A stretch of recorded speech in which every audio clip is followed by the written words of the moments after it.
Manuel Martínez, ¿cómo estás? Muy buen día. Buen día, Jesús. ¿Cómo estás tú? Muy bien, con un personaje el día de hoy que es polémico en tu libro, que juega una de las cartas de las que tenemos ahí, que mencionas que tanto son de la luz como de la oscuridad. Este Sí. personaje sin duda transformó la historia reciente moderna de Europa y de lo que hoy conocemos como pues la civilización moderna en muchos aspectos de la vida. Cuéntanos de quién estamos hablando, Manuel. Bueno, pues hoy vamos a referirnos a Napoleón Bonaparte. Napoleón Bonaparte, como tú sabes, pues fue un personaje clave en el siglo XIX, finales del siglo XVIII, porque para entender un poco más a Napoleón, pues tenemos que hablar de la Revolución Francesa, lo que esta revolución significó y cómo esta propia revolución pues acabó trayendo a Napoleón al poder, ¿no? Napoleón es un personaje en la historia, sobre todo europea, muy conflictivo. Incluso te vas a la historia de Francia y Francia se encuentra muy dividida sobre este personaje, tanto en favor como en contra. Hay quien le consideran un gran héroe por todas las reformas que él hizo, como veremos a continuación, pero a su vez por todas las desgracias que trajo tanto a su país como a Europa. Napoleón tenía una frase que le hizo célebre, ¿no? Y es que dice: la religión es lo que evita que los pobres maten a los ricos. O sea, es una frase que cuando la empiezas a analizar, pues aquí hemos hablado en muchos otros programas de religiones, del significado de lo que fue el cristianismo desde el 325, y es cierto, ¿no?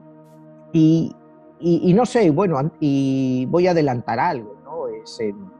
Cuando el Napoleón en 1799 pues invade Italia y los estados pontificios, arresta al Papa Pío VII, que era el Papa que estaba en esos momentos. Y entonces cuando se entrevista con él, Napoleón le demuestra su odio que él tiene por la Iglesia Católica, por todo lo que ha tenido. Y entonces le dice al Papa que, bueno, pues si fuera por él, pues que destruiría lo que era la Iglesia. Y entonces el Papa Pío VII le responde, dice: mira, nosotros llevamos aquí casi 2000 años y nadie ha podido destruirnos. Entonces vamos a seguir aquí otros 2000 años y tú no sabes por cuántos años más vas a estar en el poder. O sea, esta es una frase histórica, pero que dice mucho de muchas de las cosas que hemos discutido aquí, pues sobre la importancia de las religiones para el control del pueblo. Y aún así, con el Papa arrestado, pues el Papa le responde simplemente eso: nosotros llevamos aquí casi 2000 años, ¿y tú cuánto vas a estar? Cuando tú te vayas, pues nosotros seguiremos aquí. Y se ha probado como cierto. Manuel, en tu libro tú lo tienes en 22, la guerra de los dioses, con una carta muy especial. ¿Cuál es esa carta? Bueno, es una carta de la oscuridad. La carta se traduce de tres formas: como hierofante, como el mago, ahí también hay tarot que te lo traducen como el mago, o como el papa. O sea, son la figura esta del hierofante, como se da la traducción esa, o como un gran mago, o incluso que puede representar al papa, ¿no? Es una carta muy poderosa y que Napoleón juega pues, de muchas formas durante todo lo que va a ser su vida, que no es una vida larga, es una vida relativamente corta, porque Napoleón muere a los 51 años en la isla de Santa Elena, pero ya llegaremos a eso, ¿no? Si quieres, empezamos un poco con lo que es la vida de Napoleón, ¿no? Vamos a ver con su nacimiento. Él nace el 15 de agosto de 1769. Cuando subamos todos los números nos da 37, 3 más 7, 10, con lo cual nos da que Napoleón de nacimiento es un número 1. Ahí ya tenemos el número del líder, el hombre que va a guiar todo esto, ¿no? Vamos antes de ir un poco a su niñez y eso, vamos a tratar de entender un poco, por ejemplo, la similitud que yo hago entre Napoleón y Hitler. Porque si te fijas, tienen una cantidad de coincidencias increíbles. La primera de ellas es que Napoleón no era francés, porque Napoleón nace en la isla de Córcega, cuando la isla de Córcega era parte del reino de Génova y les habían cedido por un tratado a Francia esa isla, pero todavía no era plenamente francesa, estaban todavía en guerra. Es decir, Napoleón nace en Córcega, él más adelante va a ser realmente insultado, se le llamaban un mote, el pequeño Cabo Corse. O sea, él no se siente realmente francés hasta que tiene 24 años, casi 25, cuando él es nombrado, como veremos más adelante, general. Y él hasta esa época, hasta que es nombrado general, él siempre firmaba como Napoleone Buonaparte, con su nombre italiano. Ahí es después cuando ya se transforma el nombre y ya empieza a firmar como Napoleón Bonaparte, ya más afrancesado, pero hasta los 24 años no empieza a sentirse francés, aunque él nunca abandona sus orígenes corsos. Pero vamos a continuar con las semejanzas, como decíamos, entre Hitler y Napoleón. Napoleón nace en Córcega, que no era parte de Francia. Hitler nace en Austria, que no era parte de Alemania, con lo cual los dos siempre fueron considerados por muchas personas extranjeros. ¿Qué otras familiaridades? Bueno, ambos eran católicos, aunque ambos despreciaban a la Iglesia católica, y sin embargo los dos firman un concordato con la Iglesia porque creen que mantener el estatus de la Iglesia es beneficioso para ellos, por la frase esa famosa que te decía, que la religión es lo único que impide que los pobres no maten a los ricos. Los dos cometen un gran error, que es la invasión de Rusia. Los dos cometen ese gran error, que es invadir Rusia. Y finalmente los dos son derrotados por el mismo general ruso, el general Invierno, como se le denomina en Rusia. Es un general que derrota a todo el mundo. Entonces, pues son cosas. Además, a Hitler le encantaba una frase de Napoleón, ¿no? Que decía: no razonas con los intelectuales, los disparas. O sea, ya vamos entendiendo que los dos tenían una mentalidad de esa forma muy similar. No razonas con los intelectuales, los disparas. Tan simple como eso. Entonces vamos a ir un poco a la vida de Napoleón.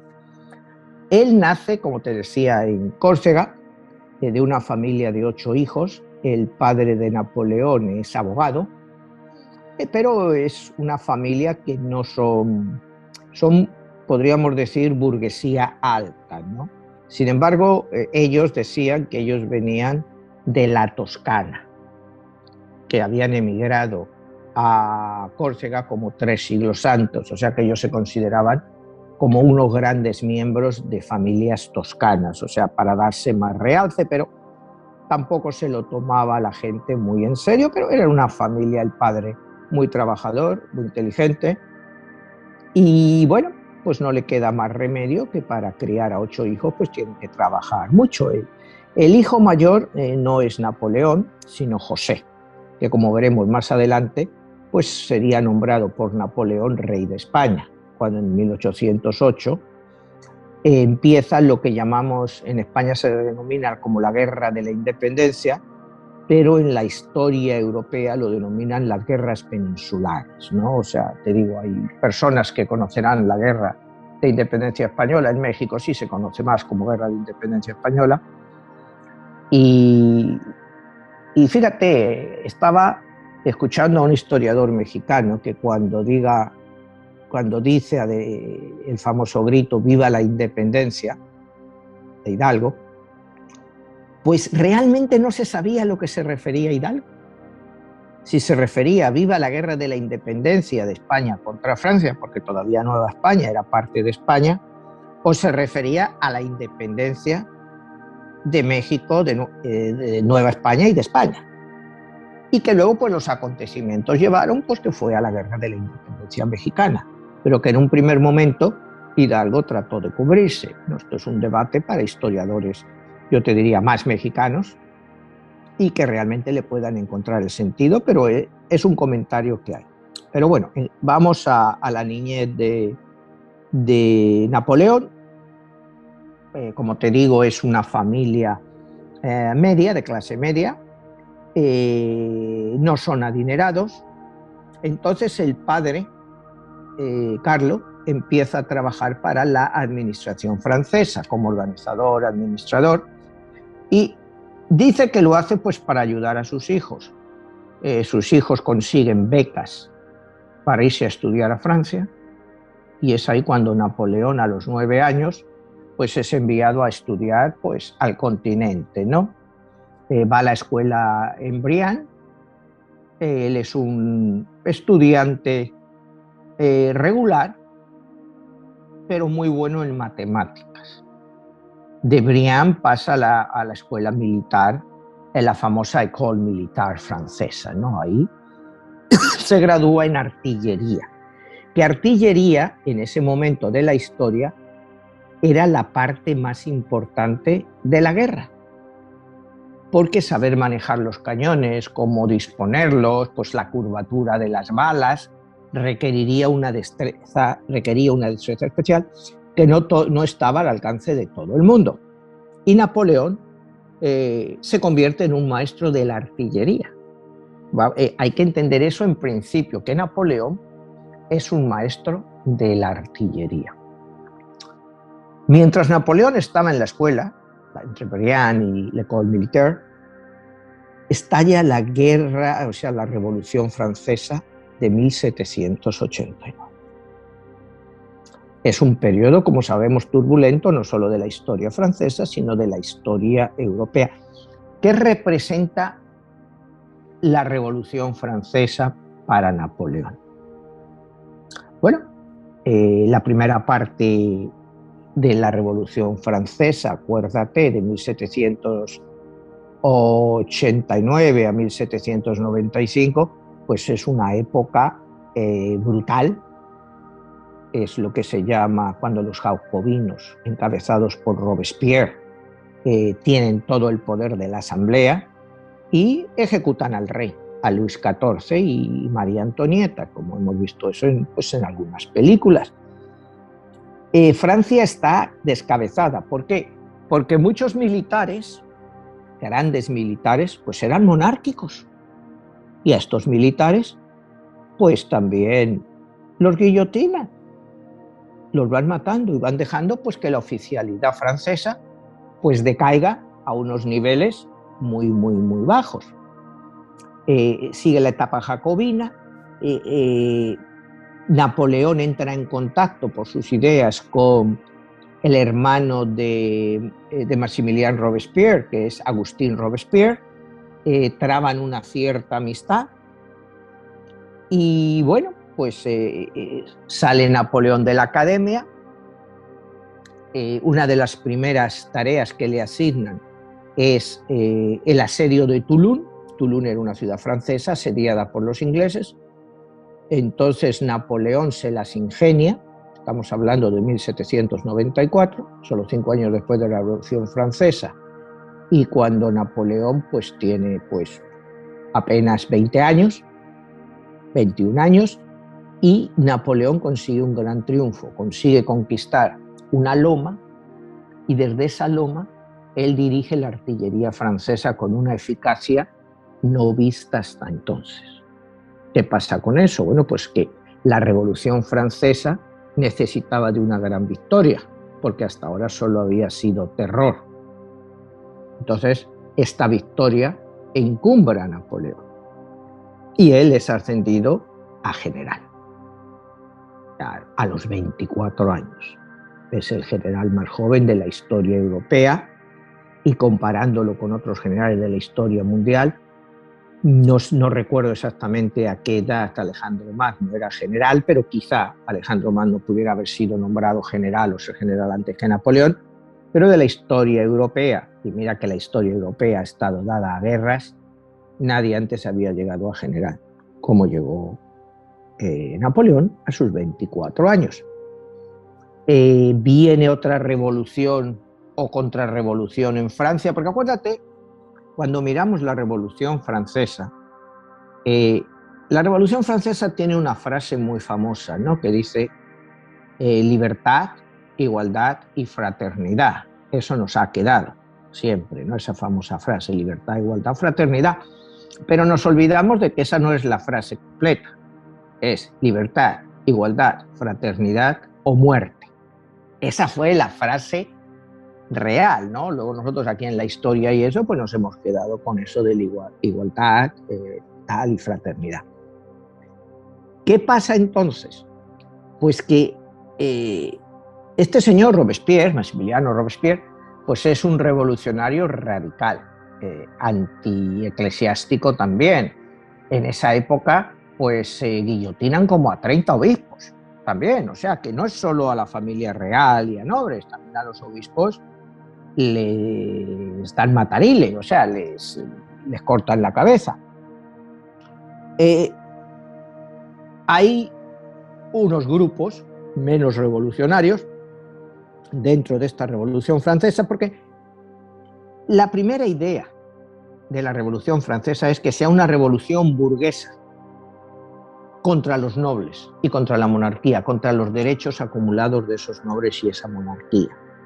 Lo que pasa es que se las va de las manos. Entonces, la nueva burguesía que toma el poder, fíjate, en esta época, en la Asamblea Francesa, que se celebraban en la Ópera de París, se produce un hecho muy curioso. Todos los jacobinos, que eran los más radicales, se sentaban a la izquierda. Y los más moderados, lo que diríamos más derechistas, se sentaban a la derecha. Y de eso nos viene la idea de izquierda y derecha en los partidos políticos, de que unos se sentaban a la izquierda y otros a la derecha. Pero el término se toma de ahí, de esas primeras asambleas francesas. Fíjate que cosas más curiosas, ¿no? Pero de ahí nos viene. Entonces, como te digo, a Robespierre se le va la mano, entonces unos revolucionarios más moderados consiguen derrocar a Robespierre. Robespierre es guillotinado, como otros, como Danton, y su hermano, que era el amigo de Napoleón, Agustín, también es guillotinado. En ese momento se produce el arresto de Napoleón. Napoleón es arrestado porque se le acusa de estar aliado con los jacobinos, por la gran amistad que él tenía y las cosas que había dicho a favor de los Robespierre. Es juzgado, se le meten en la prisión de Niza, está ahí un tiempo, le dejan salir, se dice que él vaga perdido pues, por las calles de París y eso, porque a él le recortan el sueldo a la mitad, tenía necesidades económicas, pues porque tenía que mantener a la familia, mandarle dinero en cosas, en fin, pasa un periodo muy duro para Napoleón. Pero en ese mismo año de 1795, pues le restituyen otra vez a un grado secundario. Le ponen como jefe, comandante, él ya era general, comandante general, de la artillería del ejército de Italia, es decir, del ejército que se va a encargar de luchar quizá con Italia. Pero ¿qué pasa? ¿Qué pasa? Que el nuevo directorio no se fía de mucha de la gente que está ahí. Entonces, Paul Barras, que es el gran jefe del directorio, le asigna como número 2 de la artillería de París, porque dice que cree que el que está a cargo pues no es leal al directorio. En octubre de 1795 se produce una rebelión realista Los realistas eran los que querían que volviera el rey. En este caso el rey ya estaba ejecutado, Luis XVI estaba ejecutado, pues que fuera su hijo Luis XVII. Se producen grandes manifestaciones en París en favor de la vuelta del realismo. Entonces el directorio le ordena a Napoleón pues que acabe con la revuelta y utilice la artillería. Porque, como te decía, el que estaba encargado pues se niega a hacer una masacre de ese tipo. Entonces Napoleón, pues ni corto ni perezoso, encarga al general Murat, que eventualmente será su cuñado, pues que ponga los cañones ahí en París. Cuando llegan los realistas en su manifestación, abre fuego y hace una masacre, mata como a 1.400 personas. O sea, no es una broma, 1.400 personas. Entonces todos los realistas huyen porque dicen, este tipo pues no se va a andar con chiquitas.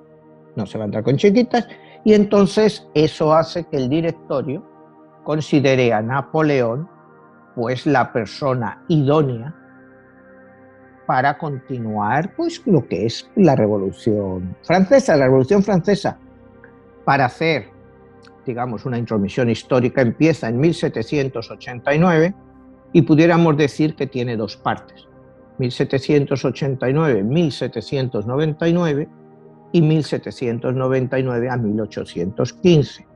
Es el periodo técnicamente que dura la Revolución Francesa, porque la Revolución Francesa no termina en 1799 con el ascenso de Napoleón al poder, sino que prácticamente se continúa hasta su derrota definitiva y su salida y la entronización otra vez de la monarquía, aunque va a ser una cosa temporal en Francia. Entonces, bueno, pues estamos en 1795, Napoleón ya dentro del directorio goza de una gran popularidad y vamos pues a la época en que, que Napoleón se enamora. Y Napoleón se enamora como un niño de una viuda que tenía 2 hijos, 6 años mayor que él, es Josefina Beauharnais. Esta mujer había estado casada con un general francés que había muerto y ahora era amante, se dice, de Barras, el que era el jefe del directorio. Se conocen en 1795, él se enamora de ella a primera vista y se casan. Se casan el 9 de marzo del año 1796. Que si miras la numerología, bueno, pues te da un número 8, que no es el mejor número para un matrimonio, pero bueno, eso de la numerología es para el que crea en ello, no sé si me entiendes, pero iba a ser un matrimonio complicado. Él da una imagen como nunca habíamos visto en ningún líder de este tipo, ¿no? O sea, un dictador o el amor tan grande que este hombre tiene, que es un amor que en ciertos momentos le puede llevar a la locura. Y te leo pues, una de las muchísimas cartas de amor que él la escribe a ella, para que veas el estado mental de este hombre. Dulce e incompatible Josefina, qué extraño efecto causas en mi corazón. Te enfadas, te veo triste, estás preocupada. Mi alma se rompe de dolor y tu amigo no encuentra reposo. Pero lo encuentro acaso cuando, entregándome al sentimiento profundo que me domina, extraigo de tus labios, de tu corazón, una llama que me quema. Ah, cómo me di cuenta esta noche de que tu retraso no eres tú. Te vas al mediodía, te veré dentro de 3 horas. Entre tanto, mi dolce amore recibe 1000 besos, pero no me des ninguno, pues me queman la sangre. O sea, este es un rasgo de un monstruo, porque Napoleón en el fondo pues, fue un monstruo, o sea, militarmente, la cantidad de muertes que causó. El otro lado es como las personas, pero que te digo, es un caso único, porque tú nunca te puedes imaginar a Hitler, Stalin o Mao escribiendo este tipo de cartas a su amada, o sea, yo no me los puedo imaginar. Y a Napoleón, pues, si no miras un poco analizas su vida, tampoco como una persona, y eso va a lo largo de toda la relación que tiene con ella, ¿no? Y luego veremos más adelante cómo sufre él por no estar con Josefina, y Josefina pues era una mujer fogosa, y entonces pues claro, pues tenía varios amantes ahí en la corte, mientras él se estaba rompiendo ahí en las batallas, pues ella estaba pues con sus amantes, y a él le llegaban pues cosas o oídos, no, nadie se lo podría decir abiertamente, pero eso le hacía sufrir. Entonces, ¿hasta qué punto le pudo desequilibrar en algunos momentos a él esta situación, ¿no? Entonces, bueno, sigamos con el directorio.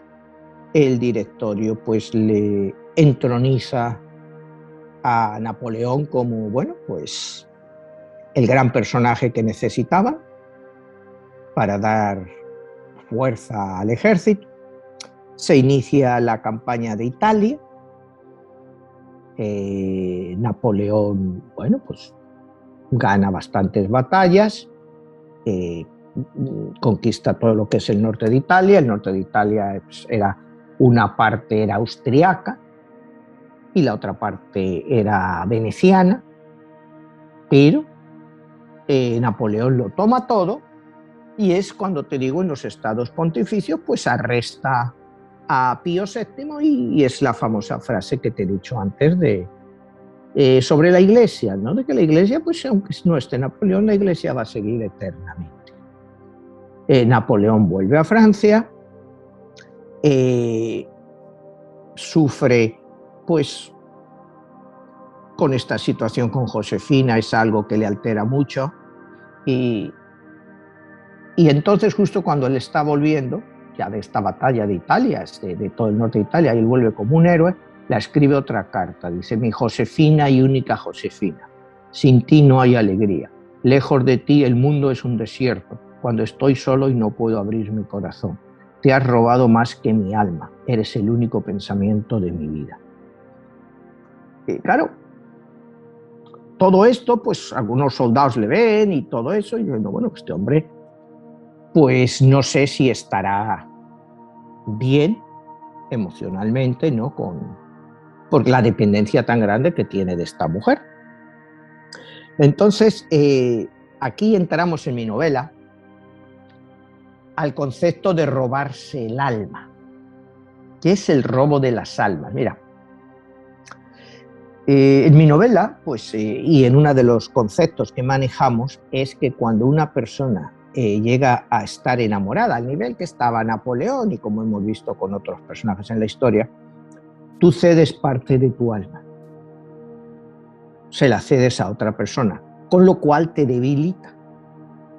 Y eso lo vemos en nuestras vidas y la vida de mucha gente que conocemos, pues que están realmente enamorados y lo están dando todo, y ellos se quedan más débiles por la dependencia tan grande que tienen de esa persona. Este es un concepto que manejamos en el libro, y como te digo, pues que sufrió Napoleón. Napoleón sentía que le había dado parte de su alma a Josefina, y que cuando ella no estaba, pues él no podía funcionar. Las cosas, digamos, se estaban calentando en Europa, los ingleses estaban cada día... Mira, hay que entender por qué empiezan muchas de estas guerras, todo lo que se llama las guerras napoleónicas en Europa. Inglaterra era una gran potencia marítima, y al ser una potencia marítima era una gran potencia comercial. Los franceses ya estaban hartos de que los productos franceses e ingleses invadieran Francia y toda Europa, y que los suyos no salieron. Como te digo, siempre vamos a las guerras que tienen una trascendencia comercial, buscar nuevos mercados. Entonces los franceses logran juntar un gran ejército, como de 200.000 personas, 200.000 soldados, y se planteaban pues, invadir Gran Bretaña. Pero llegan al entendimiento de que la flota inglesa era mucho más fuerte que la de ellos, y que no tendría sentido invadir Gran Bretaña porque los destruirían y no les dejarían llegar. La estrategia de Napoleón, cuando le miras militarmente, él siempre dijo, para ganar una batalla tienes que tener el doble de soldados que la otra parte. Él siempre fue su estrategia, tratar de ir a las batallas con el doble de soldados. Que nos puede parecer lógico, bueno, hoy en día pues tampoco tendría mucho sentido, ¿no?, con las armas que hay hoy en día, pero en esa época sí lo tenía. Y la estrategia de Napoleón fue eso, manejar grandes ejércitos, con el problema que eso implica, manejar a tanta gente a la vez. Pero él fue una de sus mayores estrategias, que siempre dijo, hay que atacar con el doble de enemigos. Entonces, cuando él vio, cuando vio el directorio, pues que los británicos pues tenían el doble de barcos, que ellos pues no tenía ningún sentido pues continuar. Entonces, ¿qué se decidió? Napoleón decidió pues que lo más conveniente sería invadir Egipto para cerrarle el paso a al Reino Unido hacia la India, que era su gran colonia y de donde extraían una gran cantidad de beneficios comerciales. Entonces, pues en 1798, Napoleón invade Egipto con 13.000 soldados. Es una invasión al principio relativamente fácil, porque los egipcios no estaban preparados.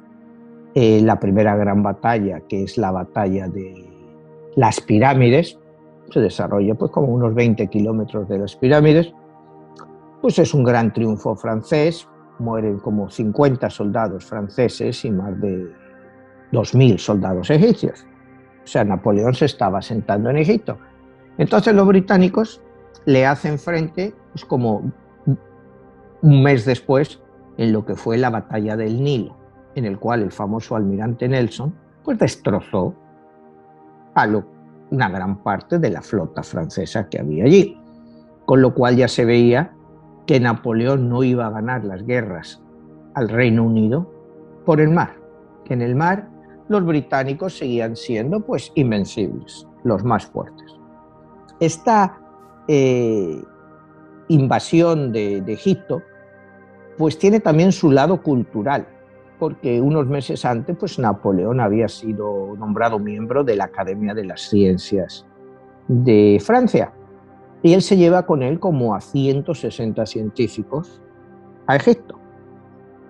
Es la época en que se descubre la famosa piedra Rosetta y es cuando pudimos a partir de ahí interpretar los jeroglíficos egipcios, porque hasta entonces habíamos sido incapaces de hacerlo, pero al encontrar esta piedra que venía en la traducción griego y en el delmótico, que era la lengua que se hablaba en Egipto, pudieron empezar a entender finalmente lo que eran los jeroglíficos egipcios. Entonces, pues fue un gran acierto o digamos un gran éxito científico y cultural.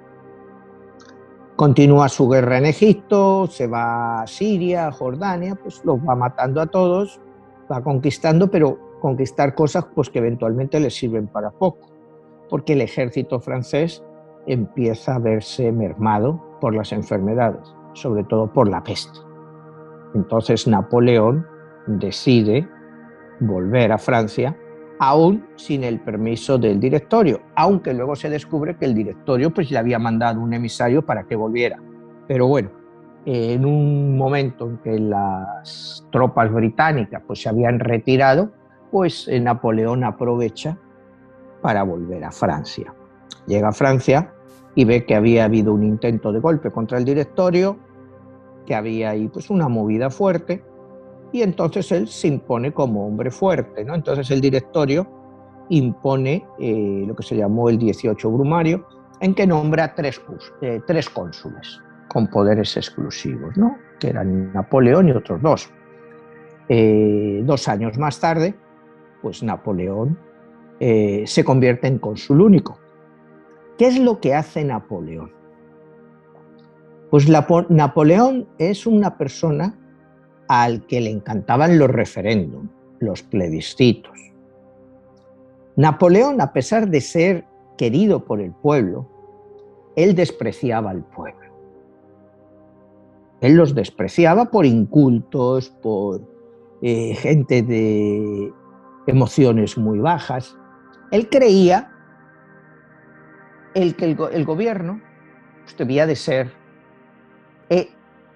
formado por gente ilustrada. En el siglo pasado, acuérdate, en el siglo XVIII, en ese siglo pues se hablaba de lo que era el despotismo ilustrado, que era un rey o un gobernador déspota, pero ilustrado, que conocía bien las cosas y que gobernaba pues con lógica, tratando de llevar mayor cultura a la gente, en fin, no era los déspotas que habíamos tenido hasta la época, porque eran una banda, pues, la mayoría de analfabetos, de incultos, y él, del famoso despotismo ilustrado, pues abre la alternativa a esta nueva forma de gobierno. Manuel, nos estabas hablando de Napoleón en esa parte del despotismo ilustrado. ¿Qué representa eso y qué tanto vendría a marcar la manera de él, de Napoleón, al momento de llegar a ser el gobernante? Bueno, pues como te digo, el despotismo ilustrado pues, representa el gobernar con los mejores, ¿no? Napoleón es el primero que establece, como veremos luego, el Código Napoleónico, las leyes napoleónicas, en el cual dan, digamos, igualdad de oportunidades para todo el mundo. Es decir, que ya los nobles no son los que van a tener el poder en la administración, sino que cualquier persona capacitada puede llegar a ocupar un puesto de poder y él lo va a hacer cuando llega al poder, va a conseguir lo que él considera las personas más cualificadas. Pero ¿cuáles eran estas personas más cualificadas para él? Desde luego, pues normalmente no era gente del pueblo, era pues, gente de la burguesía educada, es decir, que sustituyeran a los nobles que en muchos casos pues, no estaban preparados para nada y lo único que les daba el acceso al poder pues era su condición nobiliaria.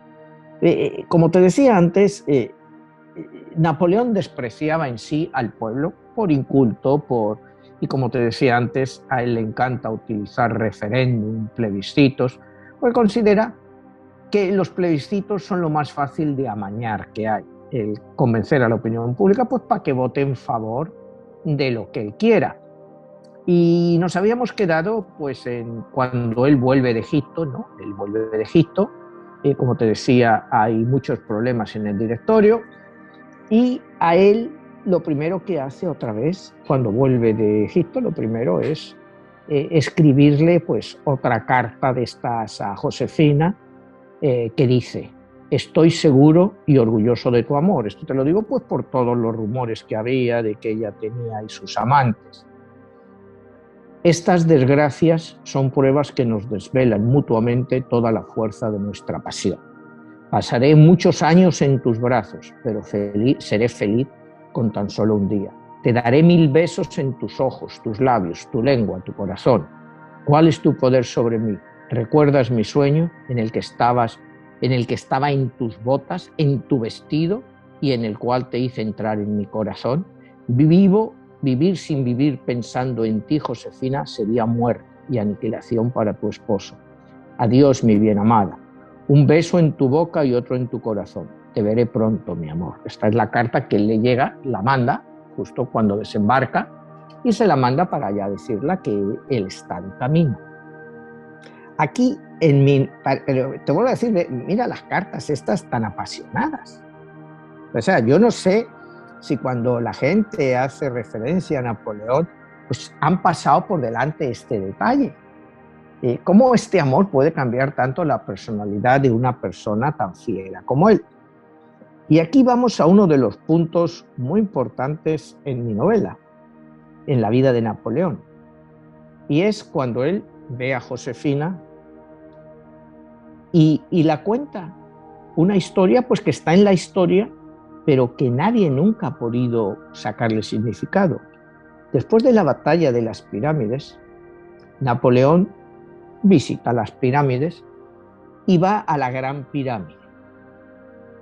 En la Gran Pirámide decide pasar una noche y se va él solo. Él entra en la Gran Pirámide con una linterna y entra él solo. Y dice que no le molesten hasta el día siguiente. Le hacen guardia en la pirámide y cuando él sale de la pirámide, sale totalmente con la cara desfigurada, no sea de no haber dormido, y con la cara llena de terror. Y le preguntan sus generales cuando sale, mi general, ¿qué es lo que usted vio en la gran cámara? Y dice, pues nunca te lo diré y nunca me lo preguntes otra vez, porque nunca me creerías, nadie me creería. Entonces, eso ha quedado así en la historia. Y yo me he atrevido, investigando, pues a hacer una versión de lo que pasó esa noche en la Gran Pirámide. Y es lo que él, justo al llegar a Josefina, se lo cuenta en confidencia. Y la dice, nunca se lo cuentes a nadie, porque creían que estábamos locos. ¿Qué es lo que le pasa a Napoleón cuando está dentro de la Gran Pirámide? Empieza a tener visiones. Yo no sé si tú has subido a la Gran Pirámide, pero ahí la energía es muy rara, ¿no? Yo me acuerdo cuando subí, pues justo al llegar arriba, pues casi me desmayo, ¿no? Me tuve que caer ahí apoyado y empecé también a tener visiones. O sea, y ahí me vino la idea de que esa pirámide, o sea, si, como tienes que hacer un esfuerzo grande para subirla por las escaleras, todo eso, hasta llegar al fondo, eso es un esfuerzo muy grande. Yo recuerdo que me tuve que sentar medio desmayado ahí y la cabeza se me iba y me veían una serie de imágenes locas. Entonces, imagino que Napoleón tuvo las mismas imágenes y por lo que he podido entender de algunos escritos y eso, ¿qué es lo que él vio?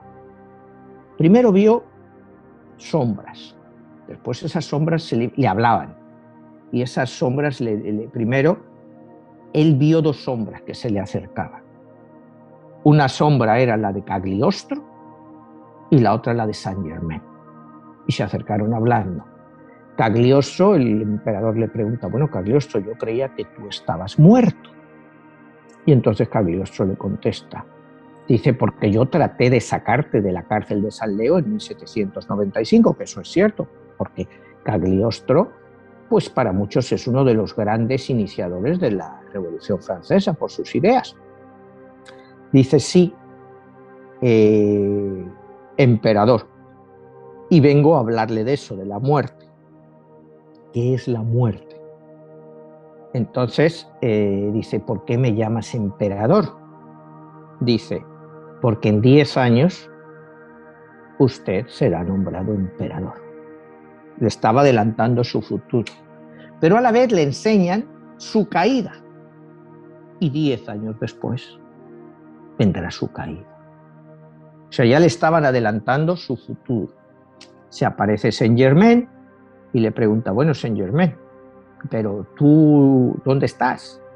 ¿Estás vivo, estás muerto? Y Saint-Germain, como le dice, pues como siempre se ha dicho Saint-Germain, pues ni estoy vivo ni estoy muerto, siempre estoy aquí. Acuérdate siempre de la leyenda de Saint-Germain. Después se van, llegan 7 sombras nuevas, él se asusta, dice, bueno, ¿y esto qué es? Dice, somos los 7 dioses de la oscuridad que iniciamos la rebelión. Y le llevan por una parte y le enseñan una imagen del lugar del aprendizaje y del otro del lugar de la iniciación. Son los 2 sitios de la luz y de la oscuridad. Y le enseñan, dice, y el emperador dice, Napoleón, que todavía no era emperador, dice, pues me resultan muy familiares. Dice, sí, porque ya los has visitado anteriormente. Entonces, las figuras se van, él se queda totalmente descompuesto y en la mañana sale y para que no piensen que está loco, pues él nunca cuenta esto. Él nunca cuenta esto porque él ya ha visto su futuro. Va a ser emperador, pero eventualmente él y su imperio van a caer. Pero Manuel, ahí estás tocando un punto súper importante en relación de la vida esotérica y misteriosa de Napoleón. Sin hablar de que él fue masón, de que él estuvo en estas órdenes secretas y que muchos de sus rasgos y características, como fue el pintado, son señales de la pertenencia a la orden, como el hecho de haber tenido el brazo siempre, la mano metida en su chaleco. ¿Qué tanto hay de cierto en eso? Bueno, pues cuando Napoleón llega al poder, él ordena que las dos grandes logias masónicas que había en Francia pues se unan en una. Es lo primero que hace. Si él perteneció a ellas o no, pues nunca ha estado claro. Nunca ha habido una evidencia clara de que él perteneciera a una logia masónica. Que él tuvo acceso a los conocimientos masónicos, pues no hay duda de que los tuvo. Que fuera un miembro activo o no, pues eso no hay ninguna evidencia histórica que nos diga que sí lo fue, pero como tú dices, hay muchos rasgos en Napoleón que apuntan a que sí fue miembro de la masonería, ¿no? Pero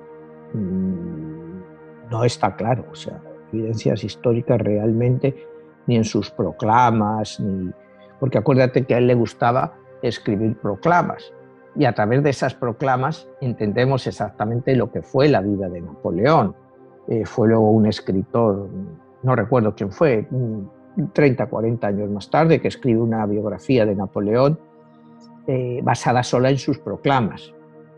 Y esas proclamas, acuérdate que Napoleón las hacía para su ejército, pero después las mandaba para que las leyera el pueblo.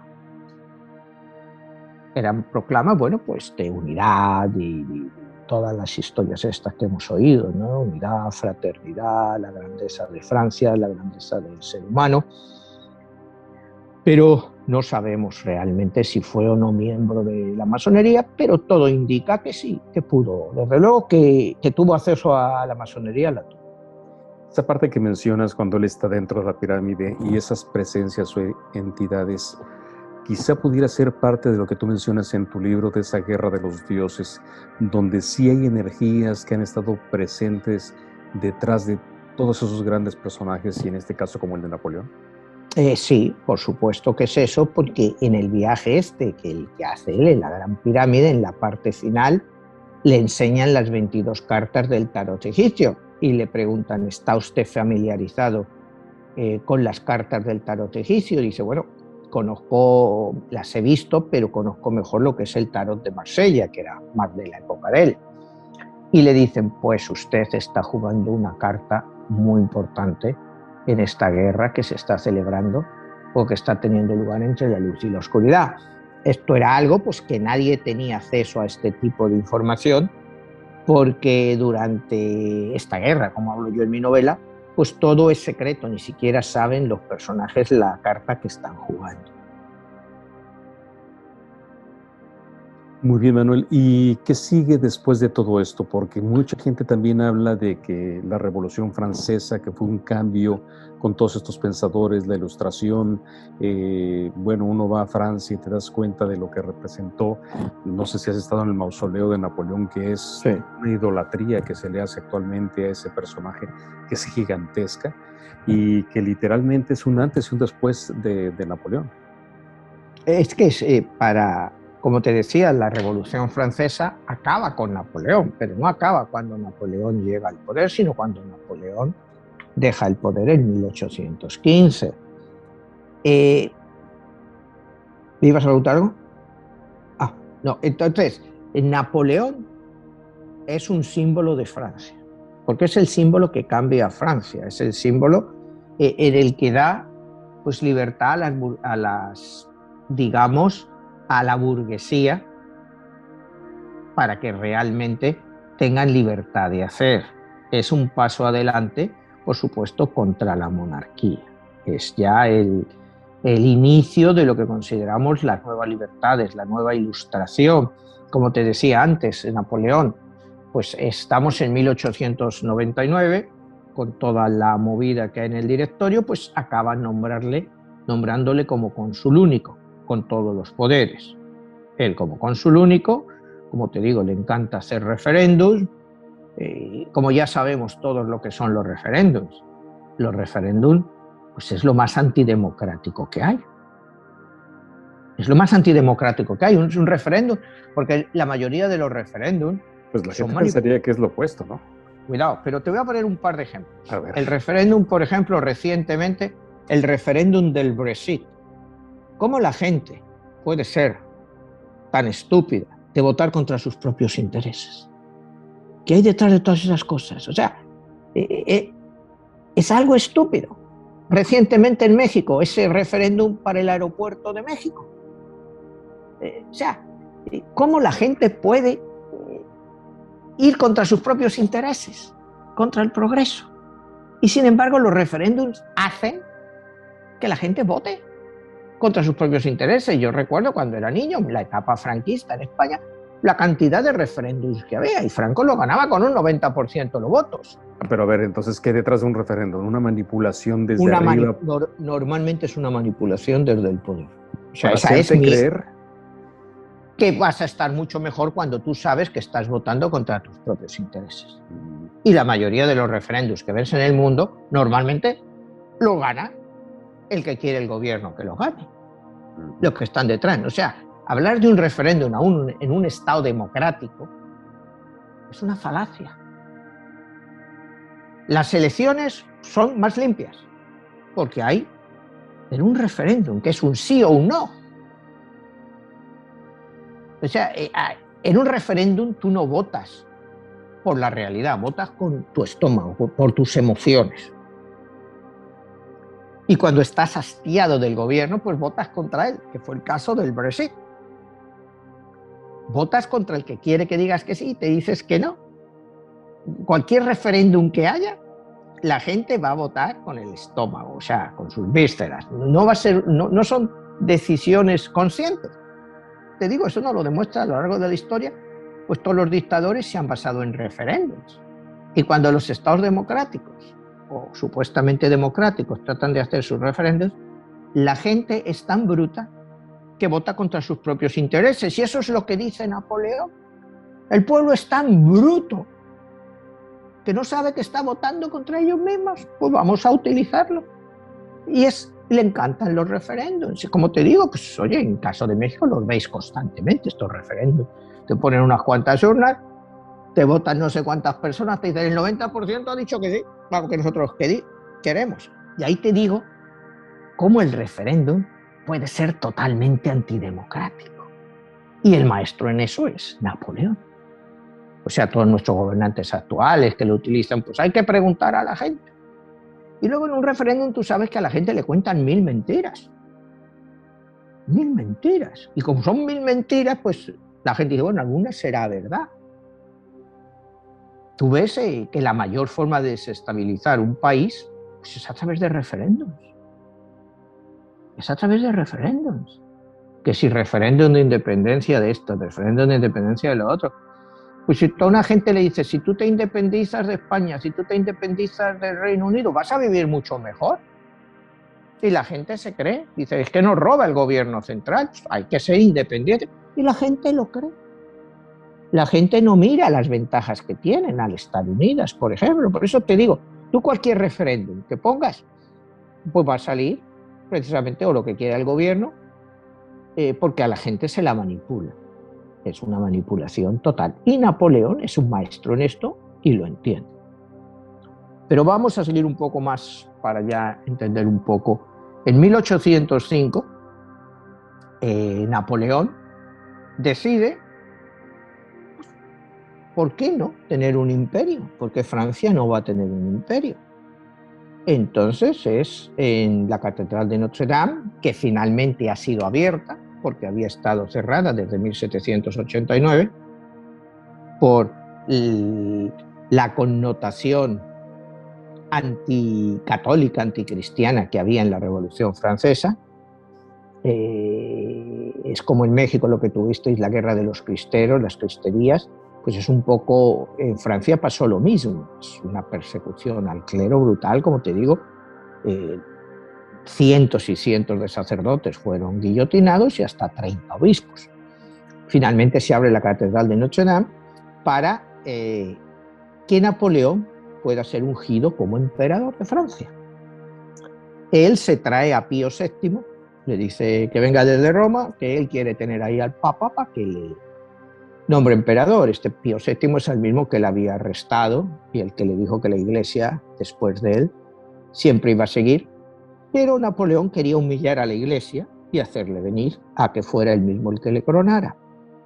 Entonces, bueno, en la ceremonia ahí en diciembre, pues justo en el momento en que el Papa le va a poner la corona del emperador, Napoleón va y se la quita al Papa y se la pone él mismo. ¿Qué es lo que él quería demostrar con esto? Que sí, estaba bien que el Papa, pero el Papa no era quien para hacerle al emperador, que se hacía emperador él mismo.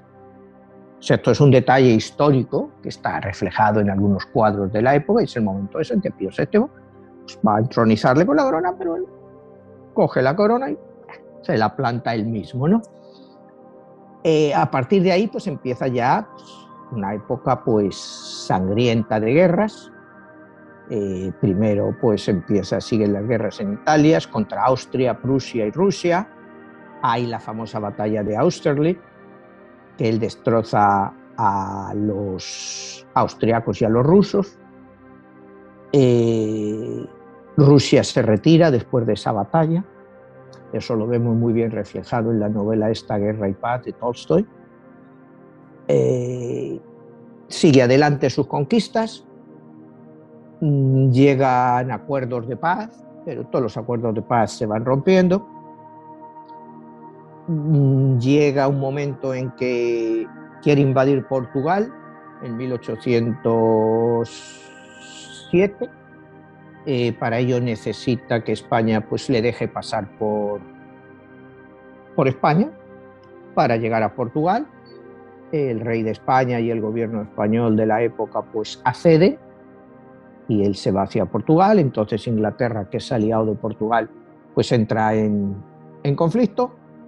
Una vez que está dentro ya de España, dice, bueno, pues ya que estamos aquí, pues vamos a tomar también España, ¿no? Es en 1808, bueno, cuando una de las épocas más odiosas de la historia española, de traición de los reyes, de Fernando VII, Carlos IV, bueno, eso ya lo hemos hablado en alguna otra ocasión, pues venden España, o sea, y entonces se queda Napoleón, manda a Fernando VII, lo tiene ahí en Francia, y nombra como rey de España a su hermano José Napoleón es nombrado rey de España. Un par de meses después, pues tiene lugar el famoso levantamiento del 2 de mayo de Madrid, en que pues, los ciudadanos, el pueblo al que tanto despreciaban, tanto Napoleón como Fernando VII, se levantan contra Francia y empieza pues, una guerra que, como te decía antes, en España cuando estudias se llama la Guerra de la Independencia, en Europa la llaman las guerras peninsulares y aquí en Estados Unidos también cuando estudias historia europea lo llaman las guerras peninsulares. Es una guerra sangrienta, la más violenta realmente que tiene que enfrentarse Napoleón por la crueldad de ambos bandos, ¿no? Que los franceses hacen masacres, pero los españoles tampoco se quedan cortos. Es cuando empieza lo que se llama la guerra de guerrillas, por eso cuando tú incluso en inglés hablas y dice guerrilla, o sea, viene de la época española porque los españoles empiezan con la guerra de guerrillas, es decir, interceptan convoyes franceses por todas partes y no les dejan moverse. O sea, les van destrozando todo lo que es su zona de aprovisionamiento. Francia no quiere entrar en una guerra abierta. Inglaterra manda al general Wellington también para que ayude a las tropas españolas o lo que hay de los ejércitos españoles, porque estaban esa debilidad española, precisamente, empieza en 1808, 1810, 1811, viendo esa debilidad, pues todas las colonias españolas, una tras otra, se van levantando contra España, sabían que España no podía mandar tropas, tenían que quedarse luchando esa guerra. Entonces, bueno, pues para España es una guerra devastadora, no solo le cuesta 250.000 vidas, sino que también eventualmente le cuesta la pérdida de todas sus colonias. Los rusos aprenden de esta táctica y los cosacos la empiezan a emplear en el año 1812, cuando Napoleón comete su otro gran error, es en 1812, cuando levanta un ejército de 500.000 soldados que se llama la Gran Armée, la Gran Armada, para invadir Rusia. Un poco como en la parte de Hitler. Las tropas empiezan muy fuertes y, bueno, y cuando llegan a Moscú, pero los rusos, acuérdate que seguían una táctica de tierra quemada. Todo lo que iban abandonando, según entraban los franceses, lo destruían.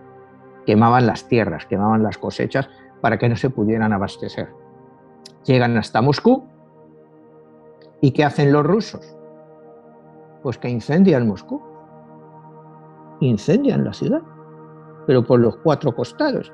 Y es más, se dice que estaba Napoleón ahí en el Kremlin, visitando el Kremlin como conquista, y también lo pegan fuego y que tiene que salir por las patas Napoleón, ¿no? Que los rusos no se pararon en nada y lo quemaron. Entonces, ahí Napoleón se dio cuenta de que continuar la ofensiva a un país tan grande como Rusia no le iba a llegar a ningún sitio, y más cuando ya había llegado el general invierno.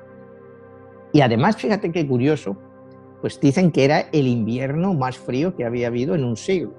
Lo mismo que le pasó luego a Hitler en 1941-42, que fue el invierno más frío. Entonces, fíjate qué cosas más curiosas. Y claro, iban previstos, pero no pensaban que pudieran estar sin el avituallamiento. Entonces, a Napoleón no les queda más remedio que echar marcha atrás, iniciar la salida de Rusia, que es el principio de su fin, de un ejército de más de 500.000 personas, que no todos eran franceses, también eran de otras partes de Europa que Napoleón había conquistado y puso en su ejército. Apenas vuelven 50.000, es decir, apenas vuelve un 10% de lo que había entrado. Ya Francia se va quedando sin soldados, cada vez los soldados son más jóvenes.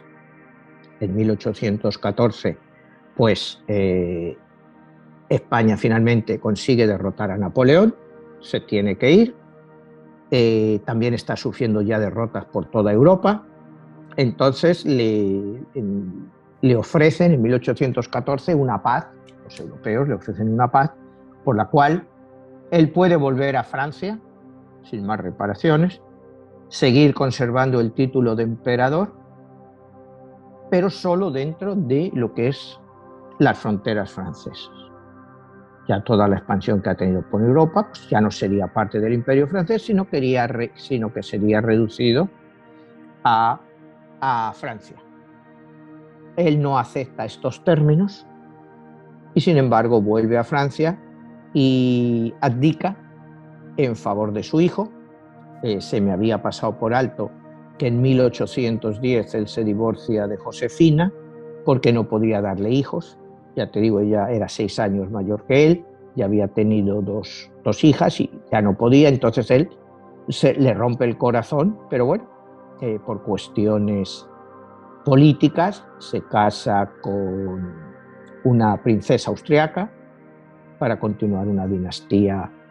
Y esta austriaca pues tampoco le da un hijo, pero mientras él está en todas estas campañas y todo eso, pues ella también pues tiene sus gozadas con gente de la corte, ¿no? O sea, eso debía ser una cosa común. Ya a él eso tampoco le afecta tanto, sumido como está en tantas guerras, tantas derrotas. Entonces, como te decía, ahí en 1814 abdica en favor de su hijo, pero los europeos no se lo aceptan. Finalmente abdica totalmente y a él le mandan a la isla de Elba, la isla de Elba que está ahí en Italia. Entonces ahí le ponen, no prisionero, porque le dejan que sea gobernador y emperador de la isla de Elba, pero nada más. Francia sigue siendo un problema, ¿no? En el sentido de que la pobreza en que le han dejado todas estas guerras, pues no han hecho nada bien. Él está lo que se llama los 100 días de Elba y decide escapar de Elba y vuelve a Francia. Al llegar a Francia, él no sabía cómo iba a ser recibido. Se encuentra delante de un batallón del ejército y dice: aquí está vuestro emperador, haced de mí lo que queráis. y lo aclaman, Entonces él vuelve, o te digo, a Francia, vuelve a retomar el poder, forma el mejor ejército que puede dentro de los recursos que ya quedaban en Francia, y viene la gran batalla final en 1815, que es la famosa batalla de Waterloo, ahí en Bélgica, en la cual, en el primer momento, Francia está derrotando al general Wellington, totalmente. Pero a media tarde, a las 4 y pico, cuando ya prácticamente los ingleses estaban destrozados, llegan todos los prusianos. Y son los que acaban con el ejército francés. Y además el general prusiano dice: no dejéis a ninguno vivo. Que es una gran masacre y una gran victoria, digamos, pues para los aliados contra Napoleón. Napoleón es mandado a la isla de Santa Elena, que está ahí por el sur de África, en el sur de África, en 1815, y en 1821, pues Napoleón muere de un cáncer de estómago, igual que había muerto su padre. Hay por ahí versiones que dicen que lo iban envenenando poco a poco, pero no se sabe. Lo que sí es cierto es que nunca le dieron la atención médica adecuada. Eso sí está claro, ¿no? Al final acabó pues atendiéndole un médico corso de medio pelo, ¿no? O sea, nunca le dieron la atención adecuada. Pero bueno, Napoleón muere, él quiere que sus restos sean esparcidos por el Sena, pero él es enterrado allí, y unos años después, pues Napoleón vuelve, o sea, los restos de Napoleón vuelven a Francia, ya convertido pues en un mito, que es lo que es hoy en día, ¿no? Es un mito. Manuel, ya terminando el programa, ha sido extraordinario toda esa parte de Napoleón. Te preguntaría lo siguiente. Napoleón, en esa carta de la oscuridad, él es la mano que ejecuta un plan, pues vamos a decirlo así, energético de estas entidades que mueven los hilos del mundo. Sí, claro. Al igual que como Hitler. Igual que Hitler. Son todos, como te digo, se desarrollan en un periodo de 6.000 años, donde la luz y la oscuridad van jugando sus cartas. Y Napoleón fue una carta clave, otra vez como Hitler, en el sentido del caos que te generan en Europa. Porque acuérdate que Europa era el centro del mundo en esa época. O sea, estás hablando de 1790, principios de 1800. O sea, Estados Unidos sí, era ya una gran potencia emergente, pero era una potencia emergente. Las colonias, tanto inglesas como españolas de la época, pues tenían poco que decir. Como te decía, pues las colonias españolas aprovechan esta invasión de Napoleón pues para separarse de España, viendo la debilidad del gobierno central, pues es un buen momento para buscar su independencia, y lo consiguen. Es decir, esa carta, ese juego, Napoleón te trae un nuevo orden mundial. Igual que Hitler te acaba trayendo un nuevo orden mundial. Y sí, es la forma en que estas cartas pues están jugando en esta lucha entre la luz y la oscuridad. Es como yo lo establecer en mi novela. Muy bien, Manuel, pues no queda más que invitar a la audiencia que quien quiera escuchar este programa lo puede escuchar en Spotify y en las redes sociales. Exactamente. Pues te agradezco mucho y nos vemos hasta la próxima. Hasta la próxima, Jesús. Muchas gracias.